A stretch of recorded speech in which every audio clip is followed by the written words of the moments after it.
Hi friends, welcome back to my channel. இன்றைக்கி நம்ம பார்க்க போகிறது ஒரு டிஃப்ரெண்ட்டான vlog தான். இது ஒரு சிஸ்டர் வந்து கமெண்ட்டில் கேட்டுக்கிட்டே இருந்தாங்க. வீடு ஷிஃப்ட் பண்ணும்போதோ இல்லை வீடு பெயிண்ட் அடிக்கும்போதோ இருக்கிற எல்லா ட்ரெஸ்ஸையும் மூட்டை மாதிரி கட்டுறதுக்கு ஒரு வீடியோ போட சொல்லி கேட்டிருந்தாங்க. ஸோ அதுக்கான வீடியோ தான் இது. இது எத்தனை பேருக்கு யூஸ்ஃபுல்லாக இருக்கும்னு தெரியல. பட் எனக்கு தெரிஞ்ச டிப்ஸ் எல்லாம் இதில் நான் ஷேர் பண்ணியிருக்கேன். கண்டிப்பாக ஒரு சின்ன அளவுக்காவது யூஸ்ஃபுல்லாக இருக்கும் அப்படின்னு நம்புகிறேன். ஸோ வாங்க வீடியோக்குள்ளே போயிடலாம். ஸோ இதற்காக நான் வந்து ஒரு சாரீ தான் எடுத்திருக்கேன். அந்த சாரியை வந்து 4ஆக மடிச்சுக்கிறோம். இப்போ நான் காமிக்கிற மாதிரி ஃபஸ்ட்டு ஒரு 2 எண்டையும் சேர்த்து வச்சுக்கிட்டு அது அது கூட திருப்பியும் இன்னும் 2யும் வச்சு மடித்து 4 துணி வர மாதிரி மடித்து வச்சுக்கலாம். அதில் நம்ம ஷெல்ஃபில் இருக்கிற கிளாத்ஸை அப்படியே எடுத்து எடுத்து போட்டுற வேண்டியதாக, நீட்டாக அடுக்கணும்னு அவசியம் இல்லை.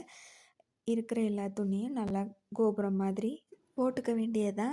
அதுக்கப்புறம் என்ன பண்ணணும் அப்படின்னா, சாரியோட இந்த எண்டையும் அந்த எண்டையும் எடுத்து நல்லா டைட்டாக கட்டிக்க வேண்டியதான். சிமிலராக ஆப்போசிட் சைடையும் எடுத்து நல்லா டைட்டாக கட்டிக்க வேண்டியதான். நல்லா 2 2 முடிச்சு போட்டு நல்லா டைட்டாக கட்டிட்டோம் அப்படின்னா துணி எதுவுமே கீழே விழுகாது. ஸோ நமக்கு இன்னும் சேஃப்டி தேவை அப்படின்னு நினச்சோம் அப்படின்னா இன்னொரு கிளாத் எடுத்துக்கலாம். நான் இன்னொரு ஷால் எடுத்திருக்கேன். ஸோ இந்த ஷால் எடுத்து அதை நல்லா விரிச்சிட்டு அதில் இந்த துணி பண்டில் போட்டு திருப்பி போட்டுக்கணும். போட்டுட்டு ஆப்போசிட் சைடில் வச்சு திருப்பி அதே மாதிரி 2 2 எண்டையும் சேர்த்து கட்டிட்டோம் அப்படின்னா துணி எதுவுமே வெளியில் தெரியாது, வெளியே விழுகவும் செய்யாது. ஸோ ஊருக்கு எடுத்துகிட்டு போகிறது அப்படின்னா கூட இது வந்து நல்ல சேஃப்டியாக இருக்கும். ஸோ இதே ப்ரொசீஜரை நம்ம போர்வையில் பெட்ஷீட்லேயும் செஞ்சுக்கலாம். அப்படி செய்யலை இன்னும் நிறையா துணி போட்டு பெரிய பண்டலாக கட்டிக்கலாம். அப்படிங்கல நிறைய துணி அதில் ஒரே பண்டலாக முடிஞ்சிடும். நெக்ஸ்ட்டு நம்ம என்ன பார்க்க போகிறோன்னா, ஷிஃப்டிங் அப்போ நமக்கு யூஸ்ஃபுல்லாக இருக்கக்கூடிய குட்டி டிப்ஸ் தான் பார்க்க போகிறோம். ஒரு 5 to 6 டிப்ஸ் நான் ஷேர் பண்ணியிருக்கேன். கண்டிப்பாக அது யூஸ்ஃபுல்லாக இருக்கும். ஸோ ஸ்கிப் பண்ணாமல் ஃபுல்லாக பாருங்கள்.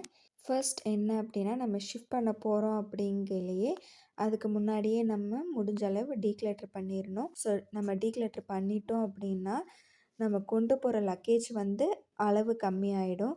நம்ம இல்லாட்டி இங்கேருந்து அங்கே ஷிஃப்ட் பண்ணுறதுக்கான ஸ்பேஸும் ஜாஸ்தியாகும், சார்ஜும் ஜாஸ்தியாகும்.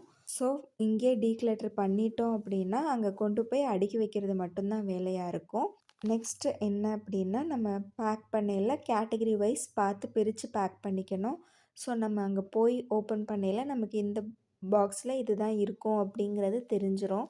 கேட்டகரி வைஸ்னால் நம்ம வந்து நமக்கு எது அவசரமாக தேவையோ அதை மட்டும் ஃபஸ்ட் ஓப்பன் பண்ணுற மாதிரி பார்த்துக்கலாம். நெக்ஸ்ட்டு பேக் பண்ண பிறகு அதில் எல்லாத்துலேயுமே லேபிள் பண்ணிடணும்.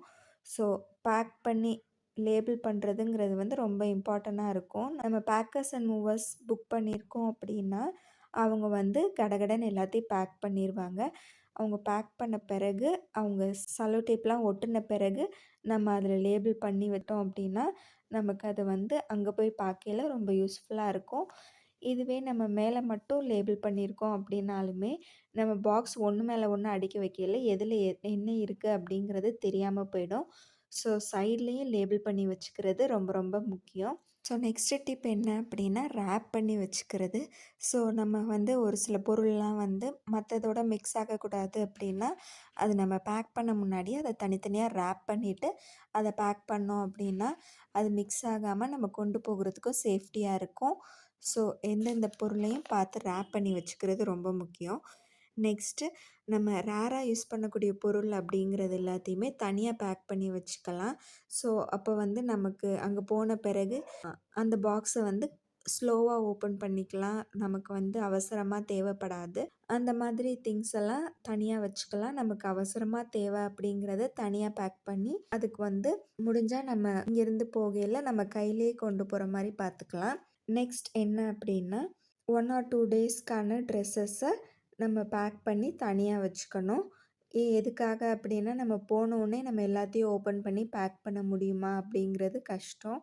ஸோ முடிஞ்ச அளவு எல்லாருக்குமான ட்ரெஸ்ஸு 1 or 2 டேஸ்க்கு தனியாக பேக் பண்ணி வச்சுக்கிட்டோம் அப்படின்னா போனோடனே 2 நாளைக்கு நமக்கு கஷ்டம் இல்லாமல் ஈஸியாக ஆக்சஸ் பண்ணுற மாதிரி இருக்கும். இந்த நெக்ஸ்ட் என்ன அப்படின்னா, நம்மளோட வேல்யூபிளான திங்ஸ் எல்லாத்தையுமே என்ன பண்ணணும்னா தனியாக பேக் பண்ணி நம்ம போகையில் கையில் எடுத்துகிட்டு போகிற மாதிரி வச்சுக்கணும். அ ஏன்னா பேக்கர்ஸ் அண்ட் மூவர்ஸ் அவங்க வருவாங்க. அவங்க வந்து ஆளுக்கு ஒரு ரூம்குள்ள போய் கடகடன்னு ஃபாஸ்ட்டா பேக் பண்ணிருவாங்க. ஸோ நமக்கு வந்து எந்த பொருள் எதில இருக்குன்னு தெரியாது. சம்டைம்ஸ் மிஸ் ஆகக்கூட சான்ஸ் இருக்கு. ஸோ என்ன பண்ணணும் அப்டின்னா, அவங்க வரதுக்கு முன்னாடியே நம்ம வேல்யூபலான திங்ஸ் எல்லாத்தையும் எடுத்து பேக் பண்ணி நம்ம தனியா ஹேண்ட் லக்கேஜா வச்சுக்கணும். நம்ம கையில எடுத்துட்டு போற மாரி வச்சுக்கிட்டோம்னா, நமக்கும் சேஃப்டியா இருக்கும். நம்ம திங்ஸ் எல்லாமே கேட்டகரி வைஸ் பிரித்து நம்ம லேபிள் பண்ணி வச்சுக்கிட்டாலே நமக்கு பாதி டென்ஷன் குறைஞ்ச மாதிரி ஆகிடும். ஸோ எப்பயுமே அந்த திங்ஸ் அதுக்கேற்ற மாதிரி கேட்டகரைஸ் பண்ணியே வச்சுக்கிறது பெட்டராக இருக்கும். அண்ட் ஆல்சோ நம்ம ஷிஃப்ட் பண்ண முன்னாடியே டீக்ளட்டர் பண்ணிட்டோம் அப்படின்னா நம்மளோட பொருள் எல்லாமே ஈஸியாக ஆக்சஸபிளாகவும் இருக்கும். நமக்கு ஷிஃப்ட் பண்ணுற டைமிங்கும் காஸ்ட்டும் கம்மியாகும். ஸோ அவ்வளோதான். உங்களுக்கு இந்த வீடியோ பிடிச்சிருந்துச்சுன்னா ஒரு லைக் பண்ணுங்கள். இந்த வீடியோ யாருக்கு யூஸ்ஃபுல்லாக இருக்கும் அப்படின்னு நினச்சிங்கன்னா அவங்களுக்கு ஷேர் பண்ணுங்கள். ஸோ சேனலை சப்ஸ்கிரைப் பண்ணுங்கள். Bye friends.